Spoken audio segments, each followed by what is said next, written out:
Welcome to Power Players. Grant Cardone here, and every Tuesday we try to bring somebody to you. I do my best to bring somebody to you that's in power. I'm with a cat right now, okay?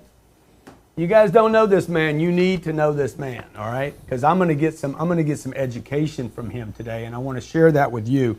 I want to get as close to, they had me move away from you. First thing I said was what?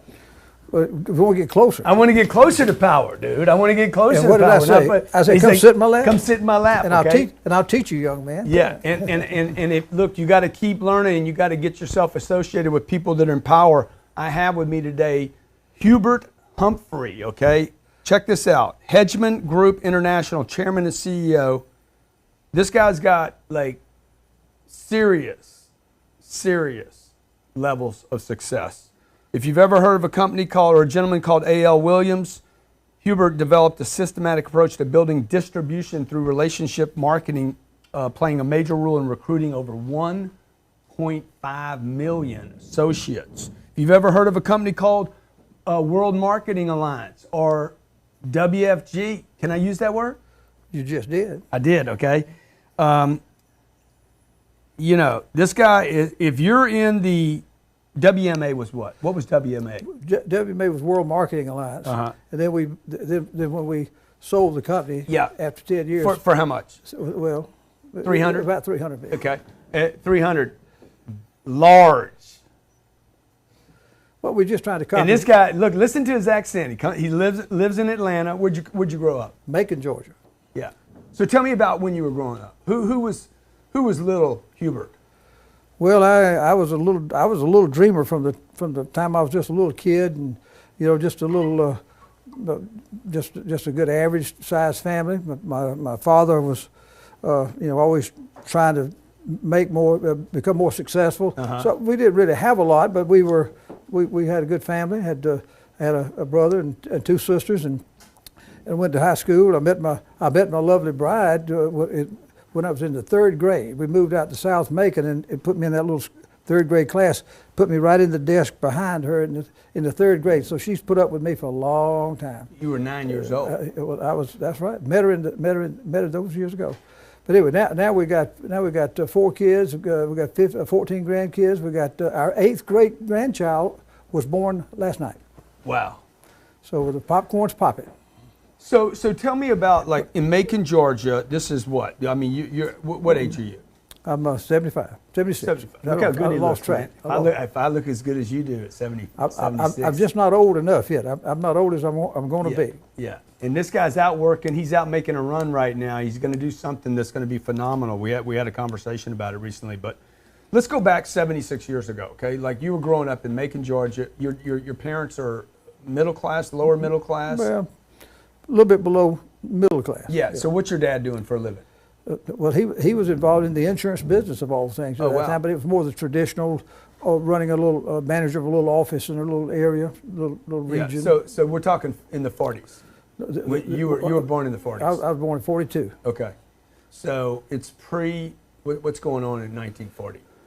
When you're growing up, what was going on? I was the biggest thing happening. I love the confidence, man. Okay, first takeaway. Have some confidence.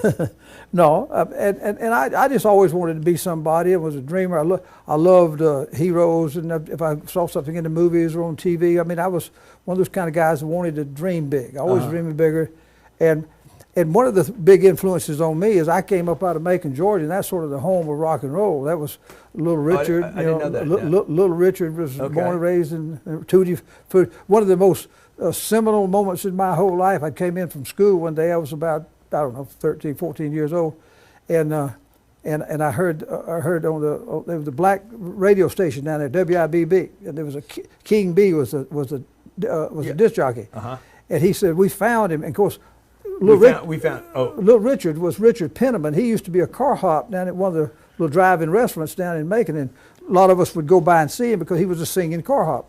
Well, also we didn't see him anymore. Then old King B says, we found him. I was listening on the radio. He said, we found him. He's got a record contract, and here's his first record, and bam, and all of a sudden, Tutti Frutti. You remember that? Wop, bop-a-loo, bop. And my life was changed. So anyway, I kind of grew up loving rock and roll and all that kind of stuff, and we'd go to all these shows, and I wanted to be somebody. What does that mean, though? You wanted to be somebody. No. And then, by the way, did your 3 brothers and sisters, did they want to be somebody? One brother and 2 sisters. Okay, so there was a total of 4 of them. There were 4 of us. Okay. So did your 3 siblings? I was the oldest, and no, they were great people. I had great brothers and sisters, and everything. They've had good lives. Yeah. And everything. They weren't out trying to pursue big dreams. They didn't have that aspiration thing. I was more the rebel. I was the dreamer. My dad used to always tell me that he's always telling me, he said, man, you always talk about what you're going to do, what you're going to do. He said, we got to do things right now. I said, that's great, that's fine. He said, when you get grown, you won't talk like that. I said, well, Daddy, I don't ever want to get grown then. If I got to sit there and accept the way life is. So I wanted to pursue things and do things. Didn't know what it was. And the older I got, I went to Georgia Tech for a couple of years. Was going to be an engineer and get me a job with a big corporation and get the benefits and that old dream that never was, but it certainly went away many years ago. And so here I was out trying to do that. And probably the best thing that ever happened to me is that after 2 years, my wife's pregnant with our first child, and I rationalized putting off education for 6 months, and I put it off for a year, and then I put it off 2 years. By that time, the second one's coming. Next thing you know, I never went back. Yeah, you had to work. Yeah, so if I'd ended up graduating from Georgia Tech, great school, and I'd have had a degree, and I'd probably got me a pretty good job, but I'd been one miserable dude. You'd be on engineering players today rather than power players. I would not be sitting down here with you, I promise you that. Yeah. So tell me, the thing about, I'm interested in this concept of between the dreamer. I mean, I would love to know if you know why you were dreaming and the other siblings weren't. Why you were thinking about being somebody. Well, they probably were dreaming. Yeah. But a dream is like a seed, like a little.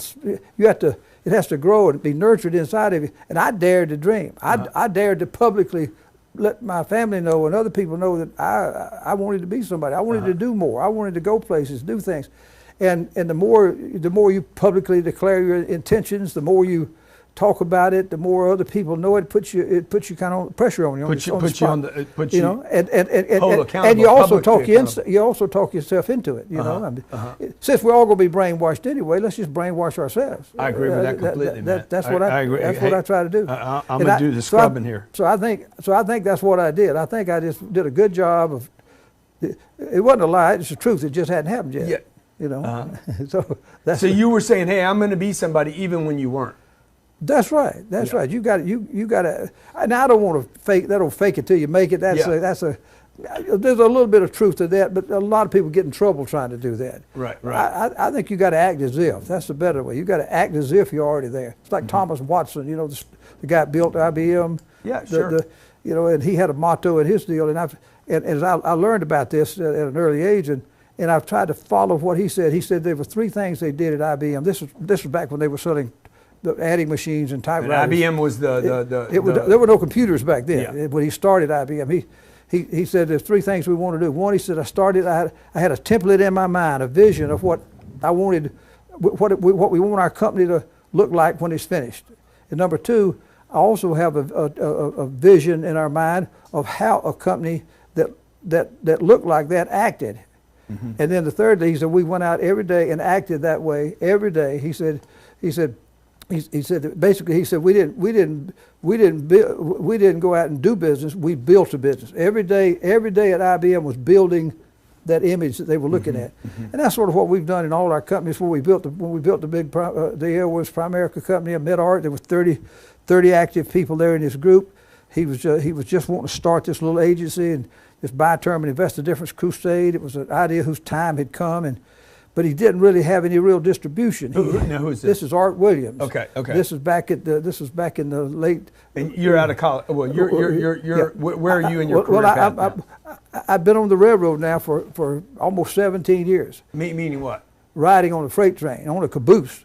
Because we skipped that. I want to go back to that. Okay, right? well, okay. So you dropped out of the engineering. You had 2 kids.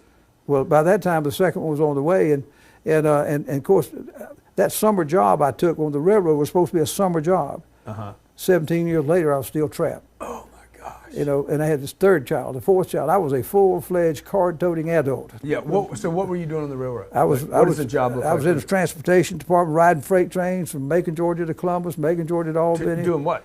I was a conductor. I was sort of the captain of the crew, so to speak, and had an engineer and brakeman, flagman. I was sort of the manager of that crew, and we were riding the caboose. First few years I rode the caboose, then I got smart and got on the engines, so the slack wouldn't hurt my back so bad. But anyway, I spent all that time on the railroad. And 17 years, amazing. And of course you got to have things in your life that fuel you along the way.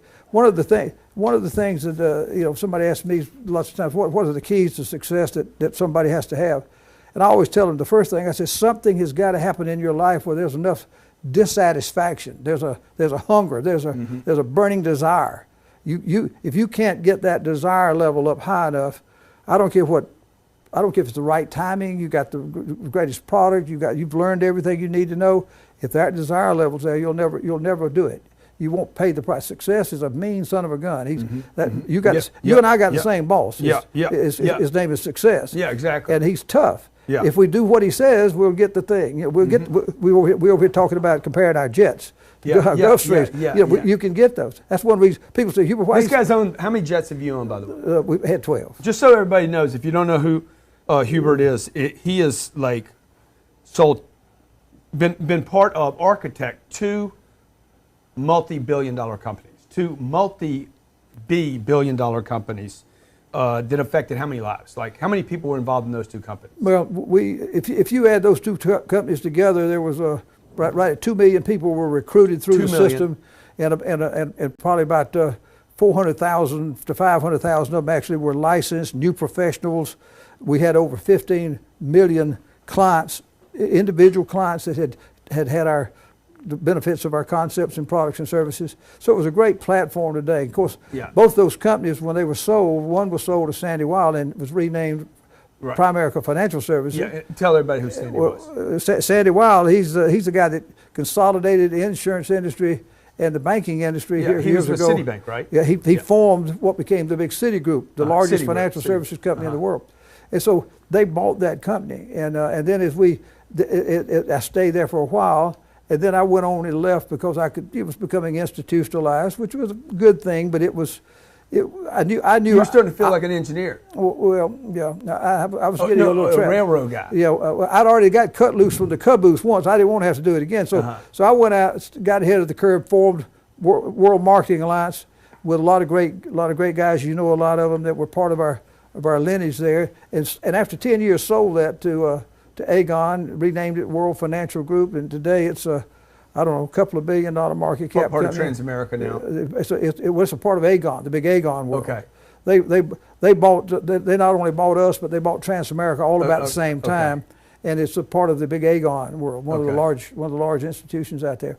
And so we built those companies, and of course I had a long non-compete for many years, and it was up about 3.5, 4 years ago. So I'm just launching the third part of the trilogy. This is like the Lord of the Rings. This is the big one. And I want to get into that part of the story, but what I want to figure out, how does a guy go from railroads, 17 years, not 17 months, 17 years of running on a track? How do you get off the track? Because I know I got a lot of people out there like car salesmen, plumbers, roofers. They're stuck making 80 grand. Maybe you're stuck at 150, or maybe you're stuck at 250, and you can't. Like, I was stuck at 30,000. Yeah, but it's all relative, right? Back then. Right. You're stuck on a railroad. You're not even thinking about you're going to own. How many aircraft did you end up going through? 12. 12. I mean, it takes money to buy aircraft. It's not bragging rights. It takes money. Well, that's one of the reasons why I have to stay in business, because the price of our toys keeps getting higher. So how did you get off? How do you make the transition? How do you got kids? That's probably the most important thing I can say here today. Is that one thing, is that first of all you got to keep your trying motor going. One of the things I learned back from Rich DeVos and Jay Van Andel, the guys that built the Amway business, they had a great speech he gave called "Try or Cry." So I kept my trying going. This magic of trying. You know, somewhere along the line, the trying's got to turn into doing. But you've got to keep your knees turning. You got to keep at it. And I was just that way. I just would not surrender. I mean, there was a couple of times in my life life almost had me, and I had my hands up to surrender, and I'd snatch them back down. And What say, am I thinking about? Huh? I can't do that. And so I would stay at it and try to do these things. And a defining moment with me, see, I found out a long time ago that what you're looking for is looking for you. And you just got to be aware of that.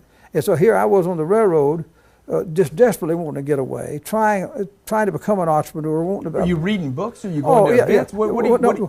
I'd got a copy of Think and Grow Rich. And one of the things that I had gotten into the Amway business, which was a fun way to make no money, but it was a good lesson. And for 7 or 8 years. But some people have made money with Amway. Oh, well, yeah. A lot of money. A handful of them, the big guys. Yeah, big guys. But I'm not knocking the company. Yeah. I wouldn't give anything for my experience. If I hadn't been there, I probably wouldn't have developed the mindset and the systems mindset that I have today. So I'm not knocking it. I'm just saying this is the people out there doing that.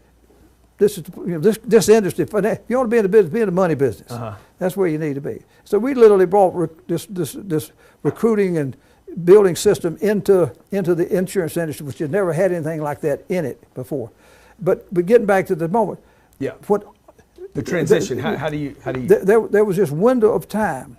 There were several things that were happening that I didn't have anything to do with. I just happened to be able to go through the window. We don't create windows. We just got to recognize them and have the courage to go through them and be prepared to go through them. So that's what we were doing. But the big thing that I was ready. Art Williams had a former high school football coach, had been over at Waddell and Reed. He had left coaching. He was at Waddell and Reed trying to do his little bi-term and invest the difference. And he was frustrated. Said he felt like he was Moby Dick in a goldfish bowl. He had to get away. He had to find something bigger and better. So he went to start his little agency there out of Atlanta. And it was just 2 or 3 months into the game, just about 30 or so people were around him. And a little guy that I knew through our church association, his father wanted to know if his son could come over and see me. He didn't even tell me what it was. He introduces me accidentally to the story of what A.O. Williams was trying to do. And I was so ready that I jumped at it. You were still on the railroad? I'm on the railroad. So up to this point, you've done a little Amway. So you understood the network marketing. You understood the distribution concept. Well, I understood a little bit about recruiting and building, and I'd been to some. And it was better than railroad. Oh yeah. It was. So you were looking for an out. It gave me a chance to know that I like that. I like to be around people. I like to be around dreamers, things like that. It just felt like I was in an association of dreamers. Now we weren't making any money, but boy, we were dreaming good. So here we were. I had all that going. Just for those guys out there that think they're too busy, I hear too many people say I'm busy, but no, you're busy being busy. I'll tell you what busy was. I mean, I was about a 105-hour-a-week guy. I was working 60 to 70 hours a week on the railroad, gone 2 or 3 days at a time, off the end of the road, go to another town. You didn't just go 8 to 5 and come home. You went on trips. And I was doing that. Then I spent about 20, 25 hours a week trying to be an entrepreneur to hopefully build my business up. I was a lay minister in our church, the Mormon church there, and I was a young bishop. I'm a father of 4 kids. Got all this going for me, and then all of a sudden this opportunity pops up. And I easily could have said, man, 105 hours. I don't really sleep every 3 days now.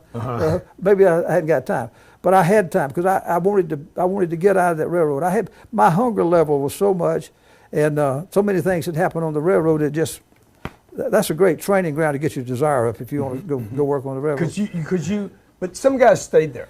They could still be there. But I'd already had that dreaming in me. See, my first 3 or 4 years on the railroad, I kind of got lost in. That was fun and games, riding trains, going to the other end of the road, goofing off with the guys at the other end of the road, getting in trouble I shouldn't have got into. Right. And then I realized, hey, I'm an adult. I got a family. What am I doing? It was like I had an epiphany. I can remember the day it happened to. It was like I awakened one day on the caboose. What am I doing? And I said, who put me here? Right. Hey, what's happened? Dude, why did that happen to you though? And so many people, I think a lot of people have this like, well, I'm stuck. I hear it all the time. So I'm like, I'm stuck. I want off. I want out. But you did it. Well, what's the difference? I just kept trying. I was trying everything. I was looking at everything. I just made up my mind.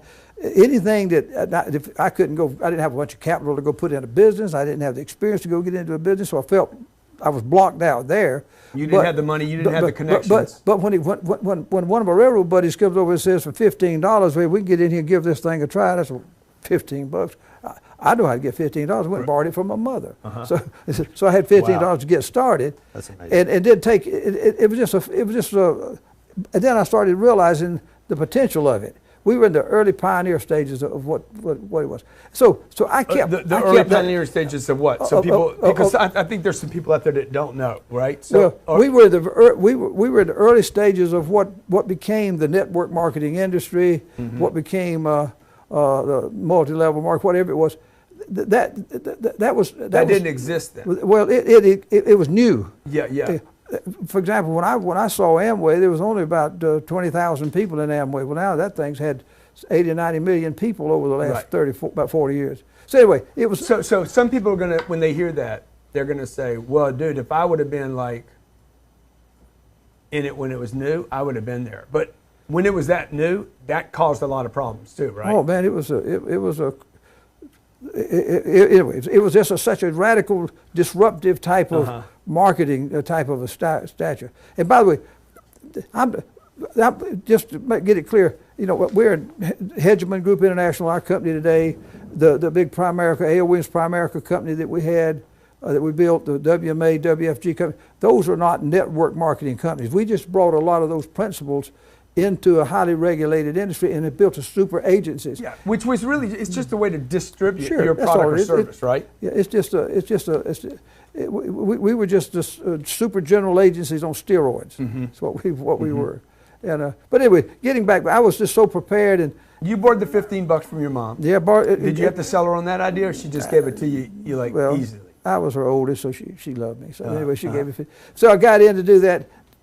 But after struggling 7 or 8 years. How old are you at this point? At that point was probably 26. Okay. 26 years old when that was one of that epiphany occurred after 3 or 4 years on the railroad. And from that point forward, for the next 13 years on the railroad, I was trying to get out. I couldn't get out. I tried every way you could to get out. I couldn't get out.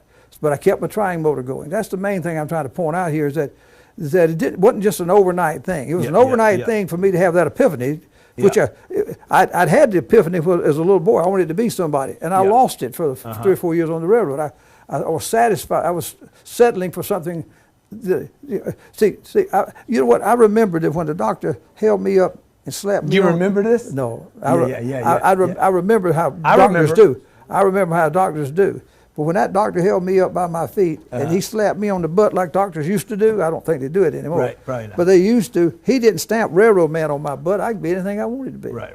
And when I remembered that, it's when I got it on, and that was the key. And so I stayed at it, kept going, and see, frustration is fertilizer. There's a fine line between frustration and anxiety. I love that, Grant. Frustration and most of the people out there watching this, most of the people out there that you contacted, reached through all your mediums out there, they filled with anxiety. Anxiety will kill you. Anxiety means that I don't know what to do. Right. I don't know any solutions. I'm hopeless. That's anxiety. Now, frustration means I know there's a solution. I know I can do it. I just hadn't done it yet. I'm going to find it. That's good. That's healthy. Yeah, so it sounds like the discouragement, like the disappointment and the frustration, you've said this a couple of times, actually you use that as fuel to get you satisfied. It did. I mean, to me, it was tempering me. It was sort of like in a crucible. It was through the tempering me.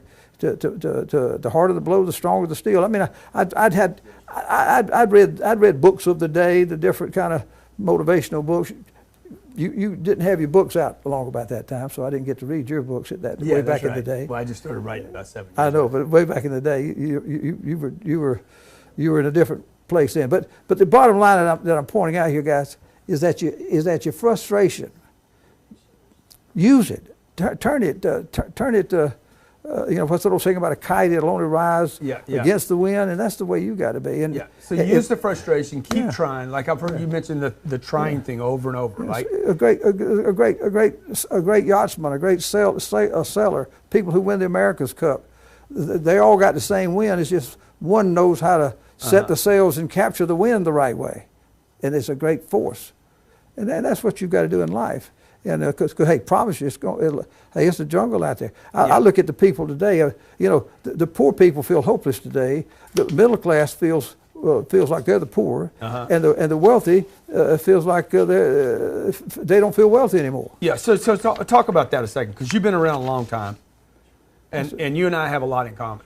Okay, I borrowed three grand from my mom when I was 26 years old, single mother, to try to get out. I was trying to get out of this mediocrity. Well, I shared something. I didn't think to ask mine for $2,600.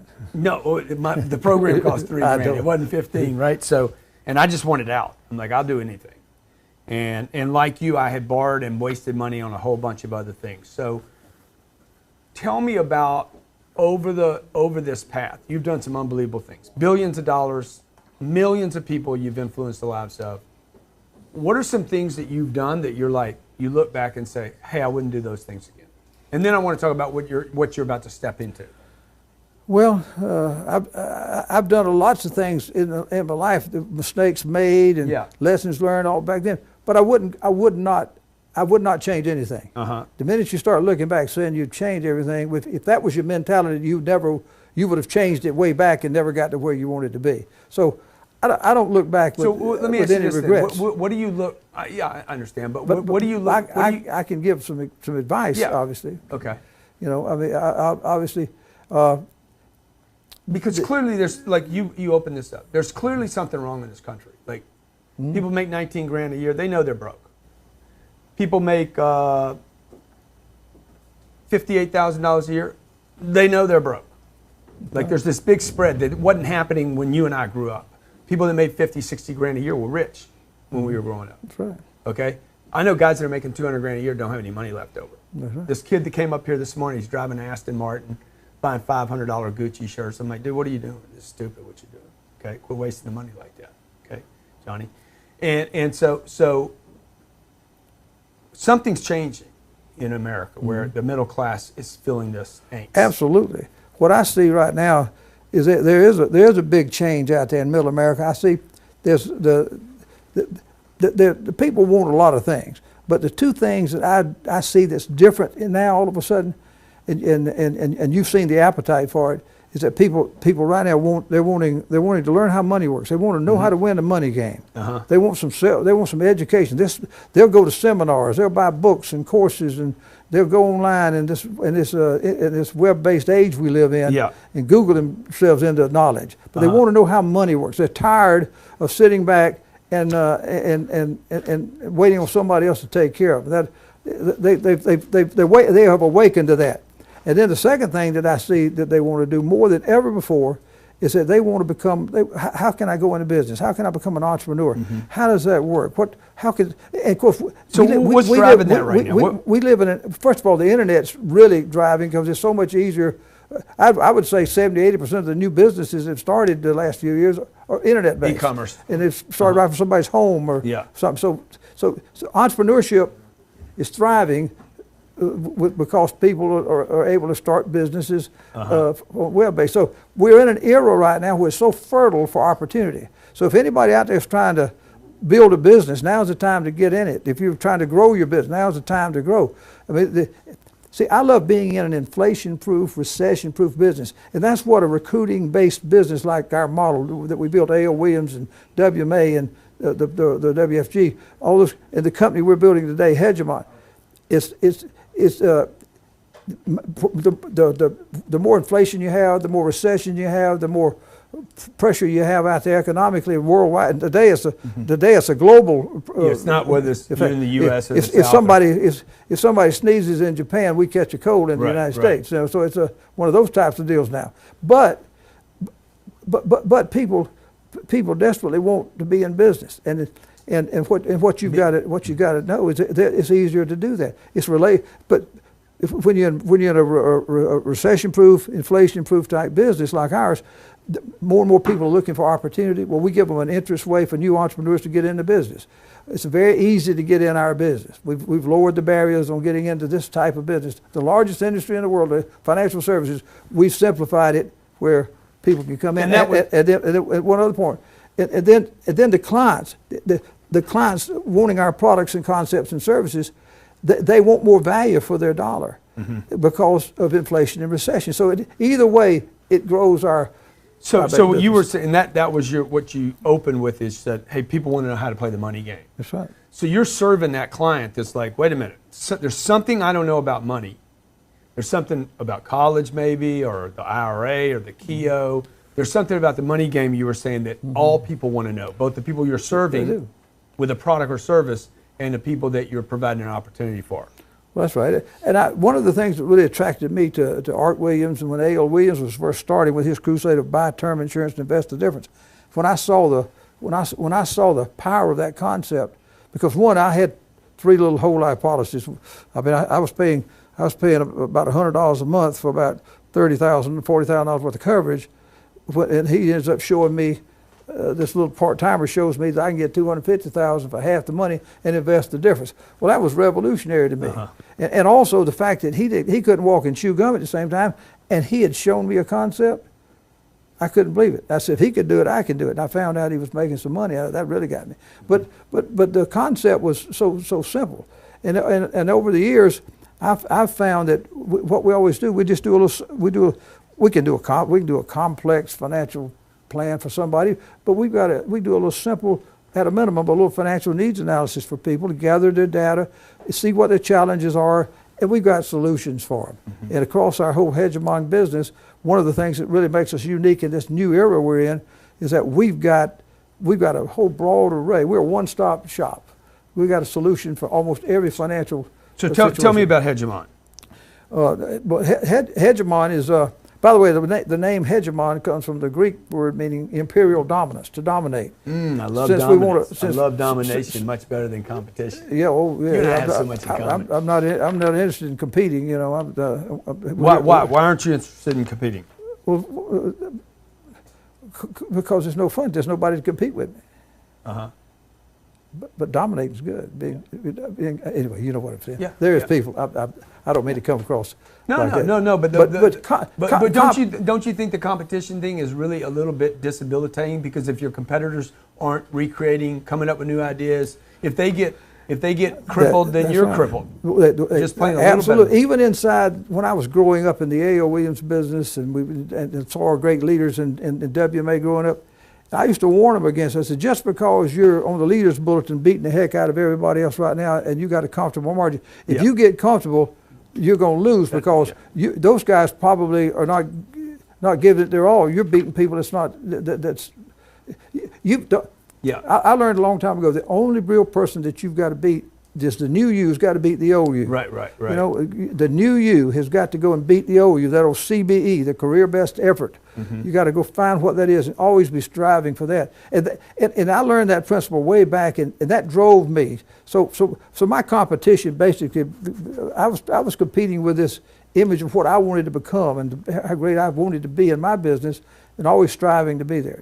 I've never gotten there completely, because by the time I think I'm there, I've already got a new vision. You see a new vision. You see so that goes back to that influence that Tom Watson had on you at IBM, right? Yeah. And your dad saying, "Hey, you can dream all this, but you got to do something." Yeah. He kept telling me of course I quit borrowing money from my mama. That's right. But I just know that in our business today we've got the solutions. I'm a firm believer, and you've probably seen this or understand this more than anybody, is that if the problem is big enough, and the solution is big enough, then you've got the ingredients to have one of the great success stories of all time. And we happen to be at the right place when the insurance industry, the largest industry in the world, totally was in a disarray, was not serving middle America. And we had demographic inevitability going for us. That was another one of those conditions when Art was starting. 76 million baby boomers had come of age now. They were married, started having children. They were ages 20 to 34. And so the whole decade of the 80s, A.O. Williams dominated because we caught the wave of demographic inevitability. And we caught an industry that was ill prepared, and we went and beat them. Yeah, so how do you play that out today? 76 million well, baby boomers starting what I did, the second company, when Art sold the other one, and we kind of cashed that out and moved, and I built World Marketing Alliance right on top of that for the next 10 years, and we tied in with Aegon, the big Dutch carrier, and built a great relationship with them. Well, now the baby boomers are ages 30 to 40, 44, 45. So all of a sudden now, they're aging, and they're at their peak earnings years. The kids are growing up, going to college, and they're starting to wake up, realize, hey, I got to go get something for retirement, man. So new products were developed. Buy term and invest. The difference now was the industries merged together. We had variable universal life, a whole new crusade. Buy term and invest the difference, but now we had it in a higher life form called variable universal life. And now the crusade was tax advantages of life insurance, investment advantages of mutual funds. And we went out and filled the solutions, the solutions needed for that group of baby boomers. And now the baby boomers are out there, 55 to 70 or so, and our age. Every 10 dying off. Every 10 seconds, one of them is turning 70. Every 10 seconds. Snap your fingers. Oh, well, that's 3 more, 4 more, 5 more. It's just that fast. Meaning what? What does that mean to you? That they're turning 70? A whole new set of challenges. See, what does it mean to Hegemon? What does it mean to the person watching? Like, how do I make money doing that? Well, in our business, in our business, back when we built AONs, we basically fished in one ocean. It was the baby boomers. Then at WMA, when we built the second company, we fished in that one ocean. The baby boomers, they just were now in a different age bracket. Today, we've got like 4 monster oceans. Millennials. We got the seniors out there, about 40 million seniors out there, 70 to 85 or 90. Then you got the baby boomers coming ashore, the 76 million. Right. Then you got the Generation Xers out there, and then you got the millennials right behind that. And we don't even talk about the Generation Z coming. But just in the millennials and the boomers. Not the boomers, but just the Generation Xers and the millennials together is about 150 million. So all of a sudden, the demographic inevitability we faced back in the day, we've got 4 different demographic groups of inevitability. So we can recruit sell to. I love being here in your operations. Seeing everybody in there is 20, 30 years younger than you. Yeah. That's how you build your business today. I still outwork them all. I know you do, and that's what I'm looking for. I got people on my team. I'm getting the 35 and 40-year-old people working around me, and even some of the newer ones out there, the 25 and 30s. If get them in. So the bottom line is that demographic inevitability. And then when you put system inevitability, one of the things is, if I could pick this up right here without dropping it. You got to start working out. This manual right here, this leadership format system. When you have this is HGI. That's just one of the iterations of the book. We brought that system into A.L. Williams. We built it with WMA, and this is just. So all these dudes that I have, all my buddies that I have over here, that I interview. Know all those dudes. You're their guy. Did you make those guys? I just want to get it official. PBD and the AEM and all those dudes that I have over here. Did you make them? No, I didn't make them. No. Did you make them who they are? They were just like me. They were ready when the time came, and I helped set the conditions. And help create a success window to take advantage of a bigger window that they happen to be ready for when they plugged into our system. And that's the whole nature of our business. We create this world of opportunity that you come in here and you can plug and play. That's what it's all about. We try to simplify so we can multiply together. We don't. I like that. Simplify to multiply. So I got a couple of photos that I think you guys would love to see. Saving the best for last. So maybe you guys can talk about this right here. Wait a minute. Why are you trying to run this interview, man? I got it. Let me see the image. Ali. What about Ali? Did you like him? Taught him everything he knows. Yeah. No. That guy was saying he was greatness. Float like a butterfly, sting like a bee. My name is Muhammad Humphrey. Failure or success? For what? Which one's taught you more? Failure or success? Which one you learned more from? Failure was tempering me. Failure is a success. If you're having some failures, that means that you're on a successful path. So I take it as. But I mean, if you look back and you said, "Hey, man, I want to grab some lessons from failure," or do you learn more? Do you get more from succeeding? You probably remember more from the failures, because they penetrate deeper. Right. You feel them, you know, and you've had them. I mean, you're going to have failures. Yeah. I was having failures when I was on the railroad. I had failures when I was just starting in A.L. Williams. I had failures when we were starting WMA and all this company. We built another big mortgage operation. Mm-hmm. The world blew up in 2009 and 10, and we had one of the largest mortgage operations in the country. Wow. Well, that was I didn't fail. The world, the systemic meltdown failed, but we had to react to it. I could either suck my thumb, or we just put a little salve on the wounds and got ready for the next onslaught. Money or legacy? Legacy is driven. Money was probably the major thing early on, because needed some, and I needed it to get away. Got a big family, get away from the railroad. You're driven by money, and then I was driven by things for a while. But after a while, I realized it was more legacy, being the best. How many people can you help? That's all. So Hegemon, people can reach Hegemon at where? Is it HGICrusade.com? Got it right there. HGICrusade.com. Man, got it right. So you guys, if you're interested in what this guy's a legend. Like look what he's created. Okay, he's going for a trilogy play. He's going for his third big master play, and I wouldn't count him out. Okay, I'd count on him. No. And, well, don't count us out. No. Yeah, count this guy. This guy's a winner. So this is what I got out of this today. I don't know what you got out. I'll give somebody their notes. Somebody that maybe post in comments your best notes. I'll send you my note page. I'll sign it. I'll have Double H sign it for me. You heard of Eminem? This is the Double H. I'm going to command him as the Double H. Dreamer and rebel. Are you still a rebel today? Oh, yeah. Still, at 76. Just ask my wife. Great having you. Okay. Good to be here, buddy. Okay. Hey, get yourself in a position to sit in that chair. I want to interview you for Power Players, and thanks for watching. See you, HGI.